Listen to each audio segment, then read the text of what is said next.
ឆ្ងាញ់ដល់ហើយពឹកខ្ញុំឲ្យបន្ទុកខ្ពស់ណាស់សម្រាប់ជ្រូកខ្វៃមួយនេះណាពេលប្តីទៅបាត់អញ្ចឹងទៅទិញមកហូបពេលដែលប្តីនៅខ្លាចហូបមិនឆ្នះប្តីថ្ងៃនេះហូបឲ្យណាណៃតែម្ដងនិយាយចប់នាងចាប់ផ្ដើមហូបជ្រូកខ្វៃនោះតែម្នាក់ឯងខំយកតែម្ដង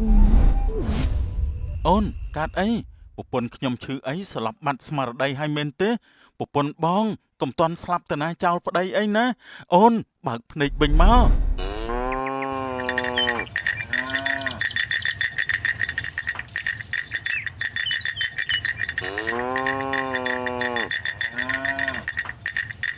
ចូលទៅកន្លែងពួកឯងទេខ្ញុំហត់ដូចគ្នាណាក្តៅសឹងអីទៅហើយមិនចេះនាំគ្នាទៅស៊ីចំណីដោយខ្លួនឯងសោះចាំតែខ្ញុំយកទៅតែបើឲ្យចេញទៅដោយចិត្តឯងវិញណាដឹងតែទៅរកដំណាំគេហើយនាំគ្នាដេកទៅល្ងាចហើយល្ងាចបន្តិចខ្ញុំដុតភ្លើងឲ្យណារឿងព្រោះតែជ្រូកខ្វៃទឹកទៅចាក់ស្រួលណាថ្ងៃនេះបានមកហូបអីហូបបាយទៅណោះមកពីហត់អញ្ចឹងបើបានសម្លឆ្ងាញ់បាយក្តៅនោះដឹងតែឆ្ងាញ់ឈ្ងុយឈ្ងប់ហើយក្នុងពេលជាមួយគ្នានោះជ្រូកខ្វៃត្រូវបានលើកយកមកដាក់លើគ្រែធំក្លិនឈ្ងុយបែបនេះសូតៃបានស្ទុះទៅវឹងពឹកបានជ្រូកខ្វៃធំម្ល៉េះបានមកពីអ្នកណាគេទៅពឹកពុកបានជ្រូកខ្វៃនេះមកពីកំឡោះម្នាក់តើអ្នកណាឲ្យមកពឹកទេកូនឯងហូបសិនទៅឆ្ងាញ់ឬក៏អត់សាក់ភ្លក់ម្ដុំពីរទៅកូនស្រីចាប់ពឹកស្រាប់ពេលដែលសូតៃភ្លក់រួចនាងក៏បានលន់មាត់ឡើងឆ្ងាញ់ដល់ហើយពឹកខ្ញុំឲ្យបន្ទុកខ្ពស់ណាស់សម្រាប់ជ្រូកខ្វៃមួយនេះណាអញ្ចឹងកូនឯងយល់ព្រមរៀបការហើយមែនទេពឹករៀបការរឿងអីគ្រាន់តែខ្ញុំនិយាយថាជ្រូកខ្វៃនេះឆ្ងាញ់នោះជ្រូកនេះគេយកមកចូលស្ដីទៅដឹងកូនឯងកូនខ្ញុំព្រមយកប្តីហើយពឹកអត់ប្រាប់ខ្ញុំសោះចាំមើលទៅខ្ញុំនឹងទៅខ្ជាក់ចោលហើយសំដីដែលនិយាយហើយលេបវិញអត់បានទេកូនត្រៀមខ្លួនកាត់សម្លៀកបំពាក់ទៅហើយពុកធ្វើស្អីខ្ញុំហើយខ្មោចម៉ែអើយមកយកពុកទៅផងទៅមីអូននេះចង់ត្រូវបំពាត់មែនទេទៅត្រៀមខ្លួនកូនឯងមិនអាចគេចផុតបានទេកូនឯងត្រូវតែខ្លាយទៅជាកូនកំមុំរបស់របស់កូនកំមុំរបស់អ្នកណាទៅពឹកអើយស្អែកគេមកកូនឯងគង់ទៅបានដឹងទេសំមុខចុះឃើញស្អីបន្តិចមិនបានទេហៅភ្លាមបើកមាត់ញាត់ចូលផ្លេតឲ្យតែជារបស់ហូបអូខេខ្ញុំខុសក៏បានနေ့ថ្ងៃបន្ទាប់គ្រួសារខាងកូនកំឡោះបានមើលអនាគតកូនក្រមុំដល់ផ្ទះតែម្ដងអ្នកតឡងទាំងពីរថ្ងៃនេះនៅពិសាបាយផ្ទះខ្ញុំហើយកូនប្រសាពុកសង្ហាមចាញ់តួកុនទេមើលចុះមុខដូចផ្លែប៉ោមលបងសរសើរកូនប្រុសខ្ញុំធ្វើឲ្យកូនប្រុសខ្ញុំអៀនណាស់កូនខ្ញុំអ្នកណាក៏គេសរសើរអញ្ចឹងដែរនេះក៏ដោយសារតែឪពុកម្ដាយដែរណាបើមិនអញ្ចឹងគិតតែកូនខ្ញុំគ្រាន់បើមុខដូចតួកុនអញ្ចឹងអីតសើឪពុកខ្លះផងទៅឪពុកក៏ចង់ទទួលបានការតសើដូចគ្នាដែរហើយឪវាតែអញ្ចឹងចង់ឲ្យតែគេសរសើរលោកបងកុំសូវស្ដាប់អីប្តីខ្ញុំតែងតែបែបនេះគ្រប់ពេលធ្វើឲ្យខ្ញុំទប់ចិត្តណាស់ពេលដែលបានឮសម្ដីទាំងនេះនោះប្តីចង់ត្រូវគេសរសើរសាកតសើថាខ្ញុំសង្ហាបន្តិចមកលបងពិតជាសង្ហាណាស់ខ្ញុំសូមសរសើរមែនតើពុំមិនសង្ហាឲ្យស្រស់ស្អាតទៀតសំគ្នាខ្លាំងណាស់មីអូនសំដីផ្អែមណាស់នេះស័ក្តិសមបំផុតជាអនាគតកូនប្រសារបស់យើងខ្ញុំគិតអញ្ចឹងដែរណែកូនប្រុសអនាគតប្រពន្ធរបស់កូនណាពិតជាគួរឲ្យស្រឡាញ់ខ្លាំងណាស់ណាកូនបានខ្ញុំក៏សង្ឃឹមថាគួរឲ្យស្រឡាញ់បែបនេះរហូតតទៅកុំឲ្យបានតែនៅចំពោះមុខប៉ាម៉ាក់មិនតន់ដឹងស្អីផងវាតម្លៃខ្ញុំបាត់ហើយតែកំពុងតែគិតអីហ្នឹងអត់គ្រប់ទឹកតែម្ដងខ្ញុំក៏យល់ថាពួកយើងសុទ្ធតែជាអ្នកខ្វះដូចគ្នារៀបការយកគ្នាជាប្តីប្រពន្ធទៅក្រែងលោអាចជួយបង្គ្រប់គ្នាបានណាមិនឲ្យលើសហើយក៏មិនឲ្យខ្វះដែរឈប់និយាយហើយស្ដាប់បាត់ណាក៏ឈឺសរសៃឆ្អឹងដែរប៉ាម៉ាក់ចាំតែត្រៀមថ្ងៃរៀបការទៅធានាថាខ្ញុំមិនប្រកែកនោះទេខ្ញុំនឹងធ្វើឲ្យប្រពន្ធខ្ញុំមិនអាចគេចផុតពីការដែលជាប់ធ្គាមនោះទេព្រោះថានាងចូលចិត្តប្រកែកនិយាយច្រើនខ្ញុំនឹងកំដរគ្រប់ពេលតែម្ដងល្អណាស់កូនពុកម៉ែដឹងតែត្រៀមសម្រាប់កូនទេអ្នកតឡងបដាការតាយកប្រមាណដែរ រឿងនេះគឺថាខ្ញុំយកតែសម្រាប់រៀបចំកម្មវិធីឲ្យគ្រប់មិនចង់ឲ្យខ្វះមុខខ្វះក្រោយប៉ុណ្ណោះអ្នកតឡងគិតតែខ្ញុំនិយាយបែបនេះសមដែរទេអ្នកតឡងខ្ញុំគិតថាបើគ្រាន់តែយកសម្រាប់រៀបចំពិធីមង្គលគឺដូចជាមិនសូវសមទេចាំខ្ញុំថែមតាមចំនួនអាយុកូនស្រីល្បងទៅចុះណាបាទអូបើបានបែបនេះរឹតតែល្អមិនបាច់ឲ្យខ្ញុំប្រកបច្រើនទេកូនស្រីខ្ញុំអាយុ100ទៅហើយអញ្ចឹងតើលើកបដាការប្រមាណទៅវិញលបងលេងសើចទេអីកូនលបងបើតាមខ្ញុំមើលអាយុមិនទាន់20ឆ្នាំទេនៅក្មេងលហកហ្នឹងសូមលបងកុំទាន់ស្លន់ស្លោខ្ញុំនិយាយលេងទេ កូនខ្ញុំអាយុ20ឆ្នាំហើយខ្ញុំខ្លាចតែបដាការវាមិនគ្រប់បើលបងថា100ឆ្នាំនរណាមិនភ័យបើខ្ញុំមិនមែនគិតមួយឆ្នាំ100ផងហ្នឹងបើដូច្នេះយើងសម្រេចតាមនឹងទៅចុះណាយើងចាស់ទៅរើសពេលលាមង្គលការឲ្យកូនយើងទៅពិធីមង្គលការបានប្រារព្ធឡើងបន្ទាប់ពីចាស់ទុំបានរើសថ្ងៃល្អរួចរាល់អ្នកទាំងពីររៀបការរួចក៏បានទៅនៅផ្ទះផ្សេងដោយឡែកពីគ្រួសារទាំងសងខាងខណៈដែលនេះពេលថ្ងៃត្រង់នោះសូតៃបានទៅមើលគោធម្មតាហើយប្តីរបស់នាងតាមរូបនាងដល់កន្លែងមើលគោសូតៃសង្ស័យទៅលឺហើយមិនឆ្លើយទៀតណាចូលចិត្តធ្វើពុតជាមួយប្តីណាឆ្ងល់ប្រពន្ធខ្ញុំដែរមិនបានចេះតែមិនចង់ឆ្លើយពេលប្តីហៅក្នុងពងកតើវាកើតអីទៅសូតៃអូនអើយខ្ញុំនៅកន្លែងមើលគោតែមកគឺឃើញហើយណែមិនបាច់ទៅរកអាណាឆ្ងាយទេណែចាំមកនេះមានការអីដែរទេចង់ទៅណាទៀតហើយបងទៅក្រុងស្អែកនេះចង់ទៅជាមួយគ្នាទេបងទៅធ្វើការបើបានប្រពន្ធទៅជាមួយប្តីមិនសូវអបសោកដល់ទៅផ្ទះឪពុកម្ដាយដេកតែម្នាក់ឯងអត់មានប្រពន្ធដេកក្បែរអញ្ចឹងដូចមិនដឹងទេព្រោះអត់ធ្លាប់អូនហើយចុះកាលពីមុននោះពេលមិនតាន់រៀបការតើដេកជាមួយអ្នកណាទេក្រែងបងដេកតែម្នាក់ឯងដែរមែនទេមកធ្វើជាមិនទម្លាប់ស្អីបើកាលពីមុនតែម្នាក់ឯងសោះហ្នឹងកាលពីមុនវាផ្សេងចង់ទៅជាមួយគ្នាទេពួកយើងនឹងបានដើរទៅលេងនៅកន្លែងឆ្ងាយហើយបងនឹងនាំអូនទៅមើលផ្សាររាត្រីពេលយប់ឡើងនៅក្នុងភូមិស្រុកនេះក៏មានផ្សាររាត្រីដែរខ្ញុំអត់ទៅជាមួយទេនាំទៅហត់អត់ទៅបើបងឯងជ្រុលជាមួយហើយនោះបងឯងជួយមើលកោផងទេខ្ញុំទៅដេកមួយផ្លែសិនខ្ចោះទៅចាក់ស្រួលណាស់ដេកលក់ស្ងប់ណាស់ពេលដែលមកចាំកូនអញ្ចឹងនោះតែបើឲ្យដេកថ្ងៃវិញដែលមិនធ្វើអីនោះគឺដេកមិនលក់ទេបានដេកទៅចាំបងជាអ្នកមើលគោមិនឲ្យបាត់តាណាទេសូតៃបានដេកលង្លក់នៅលើស្មៅខណៈដែលអ្នកភូមិមកមើលគោជាមួយគ្នាបានសួរមកកាត់ប្រាថ្នាសូតៃបានប្តីមួយនេះសំណាងផុសគេមែនមិននឹកស្មានថាជីវិតរបស់នាងសំណាងជាងខ្ញុំសោះព្រោះរាល់ថ្ងៃតែងតែរអ៊ូថាស្អីក៏អត់មានតែពេលបានប្តីវិញណាអ្វីក៏គេមានដែរមានទាំងប្តីមានទាំងលុយហើយប្តីថែមទាំងល្អជាមួយនាងទៀតដោយសារតែប្រពន្ធខ្ញុំមិនសំណាងតាំងពីតូចមកទើបធំឡើងខ្ញុំចង់នាំសំណាងយកមកឲ្យប្រពន្ធខ្ញុំវិញយកមកសងនាងកាលពីតូចឲ្យវាស្មើភាពគ្នានៅក្នុងពេលនេះតែម្ដងហេតុតែគេសំបីតែនិយាយក៏ចេះពន្លឺចាំងភ្លឺភ្នែកខ្ញុំដែរធ្វើឲ្យខ្ញុំនេះកាន់តែរំភើបជំនួសប្រពន្ធគេហើយតាំងកាលណាទៅខ្ញុំអាចមានប្តីដូចគេនោះ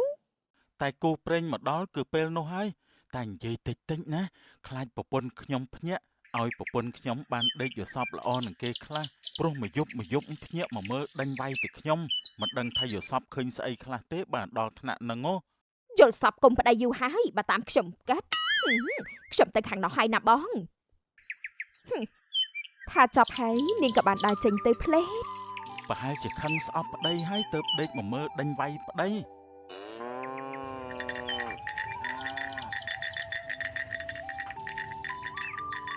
នាពេលយប់យន្តប្រាថ្នានៅក្នុងបន្ទប់រីឯសូតៃនៅមុខផ្ទះលើគ្រែកំពុងតែរៀបចំកាប់ផ្លែត្នោតស្របពេលជាមួយគ្នានោះបងប្រុសជីដូនមួយរបស់នាងក៏បានមករកនាងតែឯងកំពុងធ្វើអីហ្នឹង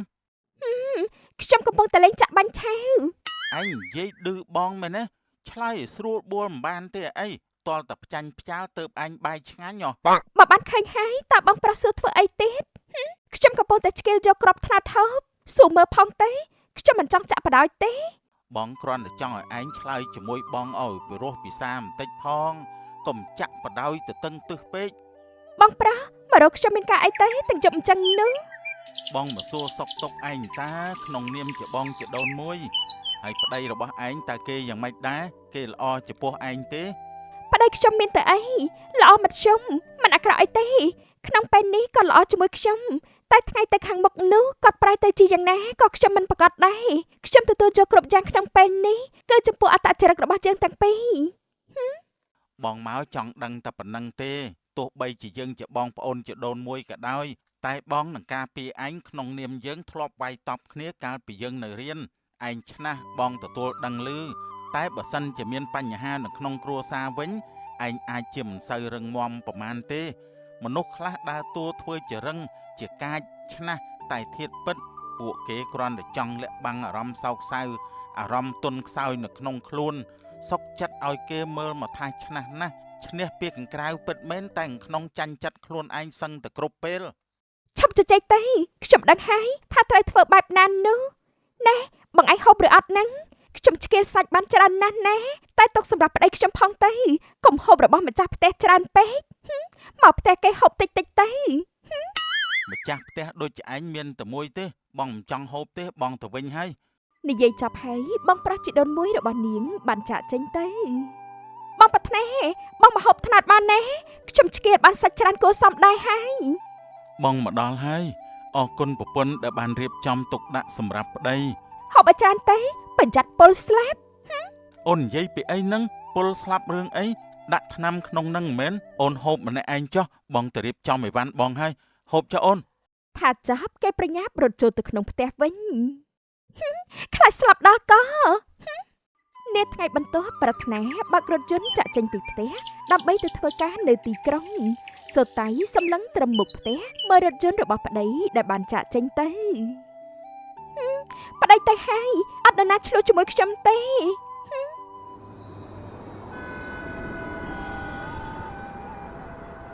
នៅក្នុងផ្ទះ